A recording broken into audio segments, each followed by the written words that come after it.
We found their feeding grounds. So you have ati inyoni nk'izo nizo zagenda zikwirakwiza ibyorezo hirya no hino. Back to the lab.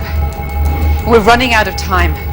The virus back home is moving quicker than any of us could have imagined. How would you know that? We've been radio silent since. ati icyorezo cyano gusa cyafashe cyamaze no gufata aho twaturutse iwacu muri Amerika. Cya cyorezo cyari kiri mu Misiri ngo cyamaze no kugenda no kigufatira no muri Amerika ngo twavuye burya cyatangiye kuhagera.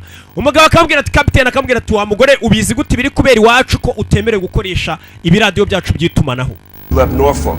Because I have my own sat phone. ati mfite star phone yanjye. Sat phone yakoresha amagana. MCON, so no one would know our position. We were at MCON to protect my mission. ati nakoreshaga MCON ku buryo nta muntu numwe wabasha kumenya ko navugiye muri ubu bwato bwanyu kugira ngo ndinde misiyo yanjye. Uyu mukobwa yatumwe n'abantu barenze no musirikare.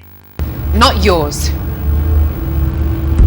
Orders came from the White House. Well, you led the amategeko yanjye ngendero aturuka muri White House kwa president nyirubwite niyo mategeko umugore ari gukorera icyorezo cyakwirakwiriye. And endangered my entire crew. ati wa mugore ibintu byari bigiye gushyira kuri yanjye yose mu bibazo kuriye buri n'abantu basore bose ayoboye nyine. It was imperative that I stay in contact with the labs back home to keep them informed of my progress. ati byari ngombwa ko nkoresha radio yanjye ku giti cyanjye ku buryo mvugana naho naturutse kugira ngo mbamenyesha aho ubushakashatsi bwanjye bugeze. What we're talking about here. Enlighten me. When we left Norfolk, the virus was at phase 2. ati ubwo twaturukaga muri Norfolk ati kira cyorezo cyari kimaze kugera kuri level kuri phase ya kabiri mbega kigenda cyataka ahantu. Limited to small clusters in Asia and Africa. ati cyorezo none cyafasha Aziya gifata no muri Afrika yose. Phase 6. abantu benshi bari gupfa. Global pandemic.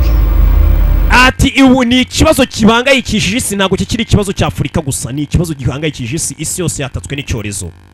80% of the world's population is infected. ndagira ngo mve amagambo 80% of population abantu 80% batuye isi bose bamaze kurwara kiriya cyorezo. Icyorezo ngo kibi kirenze na za Ebola n'ibindi byose muzi. Icyo cyorezo ngo 80% by'abatuye isi banduye 20 nibo bazima.